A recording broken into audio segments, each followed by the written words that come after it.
Hey everybody, this is my friend and phenomenal multi-talented musician, Drew Jurecka.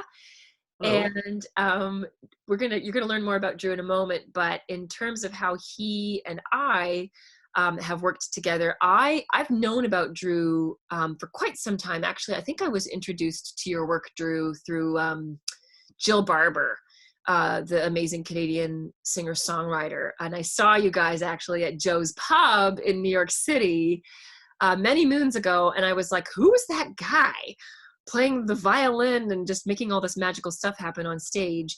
And then I learned shortly thereafter that you had done all these exquisite arrangements for Jill. And that was just the tip of the musical iceberg, because you kind of do it all. And I'm just going to start off by asking you, where are you right now? I'm in my I'm in what should be a garage in a normal house, Ah, but it in our case is my little production studio where the strings for your album were both written and recorded, yes. and where I do tons of tracking with other musicians and on my own for all kinds of stuff and some mixing and production work as well.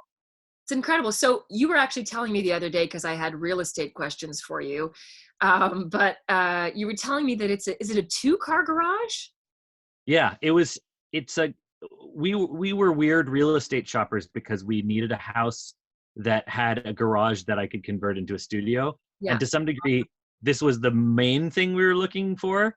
And so what and in fact, when we bought this house, I was on my way to Banff that day to do some writing with Jill Barber, and I got a call from my wife Rebecca, who also played on your record, and she said, um, "We've we found this place. The real estate agent thinks it looks perfect for us. Can you come and check it out?" And so I finished a gig at 1 a.m, biked over here, and the house was unoccupied because they were selling it, and I snuck into the garage. I never saw the inside of the house. I literally like snuck into the backyard, and then and the door to the garage was open. So I like snuck into the garage and looked around with a flashlight on my phone and went, "Yeah, this is good." And then I saw pictures. I mean, I got on a flight at like 7 a.m. the next morning to Banff. So My God. I never saw. The only thing I saw before he bought the house was the inside of this abandoned garage. You're incredible. And I want to ask you how long it took you guys to convert it. But first, I just want to tell the people who are watching that what Drew just described is literally a snapshot of what life is ordinarily like for him. And I speak from That's true. experience because when I asked if you would do the arrangements for Out of Dust, which the string arrangements, which are just stunning, you were all over creation. There was actually some probably much needed family vacation time in the mix, but you arranged a lot of this music on a plane, like Yeah, away. on airplanes. Yeah. I mean, and this is the kind of musical imagination and capacity that you have, which I think is really rare. So I'm just curious, what is your background? I mean, you play accordion, you play all sorts of stringed instruments. The demos you sent me, I think you were playing all the parts, even though it was written for string quartet. So just tell us a little bit about, what's your background?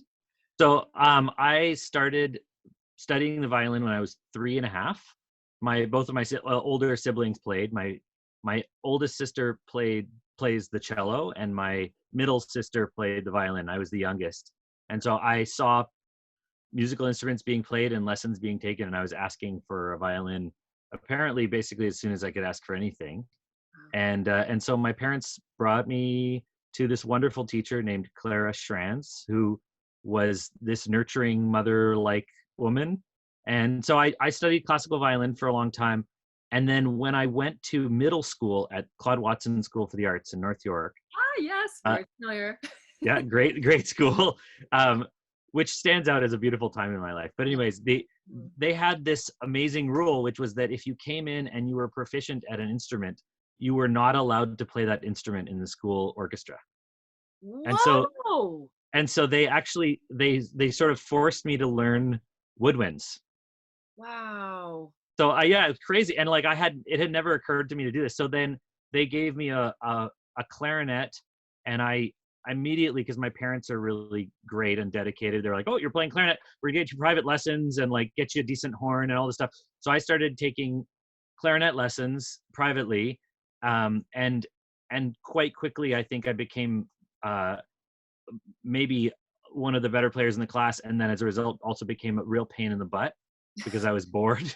And so they then gave me a saxophone, and then I kind of took to that, and anyways, actually studied saxophone privately with someone we all know, Andy Ballantyne. Sure. Oh my gosh. uh, This is all news to me. I had no idea. But go on. Go on. no, anyways, that's it. And then I went to classical music school, Yeah. for at Cleveland Institute of Music in Cleveland, Ohio, and got a bachelor's in performance on violin. And then I met Jeff Healy at a bar when I was playing. I was sitting in with Laura Hubert at Grossman's, and I met Jeff, and he said, hey, come to my club next week. This is on like a winter break or something. Yeah. And he said, come to my club next week. I'd sit into the band. I went and did that. And then he said, you know what? Come to this recording studio next week. We're making a record. I want you to play on it. And I went to the recording studio with them and played on the record Adventures in Jazzland. Oh, cool. And then he said, great. Well, whenever you're finished with college, if you're coming back to Toronto, you can play my band. So then it gave me a place to go. So I moved back to Toronto after I finished school in Cleveland and joined Jeff's band. And it kept me pretty busy and like helped me meet people and got my jazz chops up. And, you know, I got to learn from Jeff, who was so incredible. And so, yeah, it kind of, I didn't want to play classical music anyways, but it sort of helped me find a path and find a scene. Yes. And got me ensconced in Toronto. I love it. And now, I mean, you're talking about Jeff, who's, you know, the late, the great Jeff Healy, who was, you know, not only famous in Canada, but beyond as a jazz blues guitarist and singer. But anyway, you've worked with him, you've worked with Jill Barber, your background is in classical music, but you've also done arrangements and performed with people like Alessia Cara, right? Didn't you do something with her recently as well? Yeah, my string quartet, which played on your record, which is kind of exists in part, or originally existed in part, just to play the arrangements that I wrote. Like it was just a group of musicians that I like to work with. Right. Brought, but the players that I would most often call for these things. We started playing concerts of classical quartet music, and then kind of started to exist as a quartet. And so when she did this live recording a few months ago, they called us to be the string quartet for that recording. Well, I have to tell you, so again, you know, for this new album, because this is our first time working together in this more formalized way, for me, you know, obviously how gifted you are as an arranger and as a player were both huge selling points. But I had seen your band, your group, your quartet, and you have a couple. So this would be the Venuti string quartet, right? Right. When you're talking, because you also have Payadora, which is a different ensemble. Right. But Venuti string quartet, I'd heard you together, and you know, you are an ensemble. You're not just a group of musicians who've been independently hired and brought together. You really work like an organism who have been playing together for years. And for me, there was a huge benefit in knowing you're like a turnkey quartet. It's like, you know, add water and watch them go. It was phenomenal working with all of you guys. And as you mentioned, Rebecca, do you say Wolkstein? Rebecca Wolkstein. Your wife, she's in the quartet, and Shannon Knights plays viola, and Lydia Munchinsky is on cello. They're all amazing, and you can see them in different groups around the city, but I especially love Venuti string quartet for sure. So I have a question for you, Drew, because you're obviously keeping very busy. You are a father to 3 beautiful girls, and you did this incredible video that I want to tell everyone to go check out. Can you just quickly tell us a little bit about the video? Oh, yeah. So we actually didn't start this during the quarantine period that we're in now. Yeah. We started on Rebecca's birthday. Oh. And the kids just like singing, and we like playing. They're all taking music lessons, mostly with Becca. They're both playing piano and violin. And they really want to play some of the other instruments, woodwinds and accordions and stuff that I like to mess around with. But though they're a little bit too physical for them at their current size. Mhm. But so we like to do family musical activities, which is really fun. So for Rebecca's birthday in February, we spent the day figuring out the song that we wanted to do, teaching it to the girls, getting them to learn it. Mostly we were just getting them to learn it. And I set up some mics and we kind of got a recording. And we were doing it to just a piano track that I had kind of cobbled together. And then the idea was to, once they had learned it, so then we kind of practiced it over the next couple of weeks, and then we did another day where they recorded the vocals, which you can see some of that in the video of them standing in front of that microphone recording in our So cute. Yeah. and uh and then I kind of started getting obsessed about it. So at the end of a day, when I had been doing arrangements for other people all day, I would then spend an hour starting to flesh out the arrangement of that piece a little bit on my own in the studio, playing some string parts or playing some horn parts. And then when this whole lockdown thing happened, the social distancing that we're all part of, it kind of gave us the opportunity to finish it. So Rebecca spent a ton of time uh, uh, taking pictures of the kids singing along to the recording outside, walking around, and in the house. And my daughter demanded that we order overalls on Amazon.com so they could be in overalls.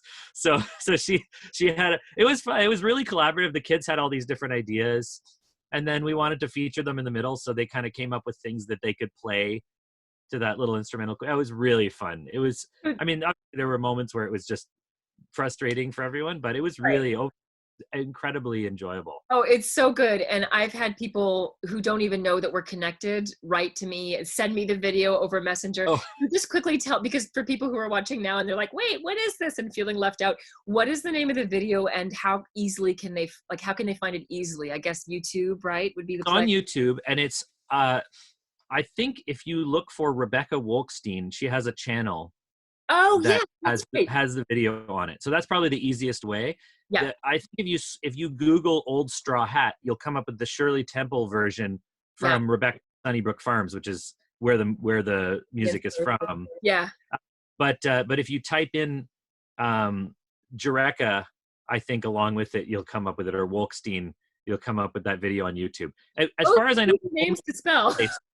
yeah, I know they're so easy. How about Sylvie? If you type in Sylvie, that's my daughter's name. Okay, awesome. That'll get it. But maybe you can share a link to it and people Oh, can find it. actually, that's a great idea. When I post this, I'll definitely include a link.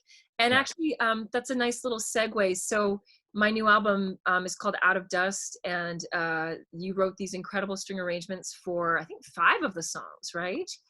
I should know because I should be keeping good track of. I also can't remember at this point, but it's I been a know. while. I Been a was few like, months. because we were debating. You know, I wanted to have you do stuff for like the entire album, but then Ben and I co-producing, we were like, well, where are they really needed? And Oh yeah, and time anyway. It was added, a bit of a crunch, but it worked. Yeah. you added so much to the album, and I'll never forget listening to. There's a song on there called "The Monolith," and I was Mm. in Koblenz, Germany, when Ben sent me your demo. And I was walking outside listening to the demo of that song, and I just could not. I was astounded at how brilliant the writing was and is, and it really has elevated the music so substantially. So I'm very thankful to you. But anyway, given that the album is called Out of Dust, and we're all having a little bit of an out of dust kind of moment right now, I wanted to. You told us about this amazing video. But what else are you and your family doing to kind of stay sane and get through this time? Yeah, well, actually, it's been interesting because all of Rebecca and I toured together a lot in Payadora, which is a tango band, and also the Venuti String Quartet. So we had a whole bunch of concerts that we've been really excited about that were all canceled, of course, Yeah. as I'm sure you did, and everyone we know. That's the thing that's happening. And then my normal gigs, and so interestingly, for the first sort of week, it kind of simplified my life in a way that I've been needing for a while, and allowed me to like spend the amount of time with the kids that I normally want to, and maybe sleep as much as I'm supposed to, and you know, go and even just meet some deadlines. So I've been working in my studio and finishing things, and then that family video really took up the rest of the time. Yeah. So I haven't, and actually, and then the last couple of days I teach at Humber College, Oh teach the yeah, violin, improvising violin there, and I've spent the last few days trying to transition to online learning for the rest of the semester, which has been a huge project. So I've been so busy with projects that I actually haven't really processed the fact that we're stuck here and can't do anything quite yet. So I think this coming week is going to be interesting. We're going to have to find something to occupy our time.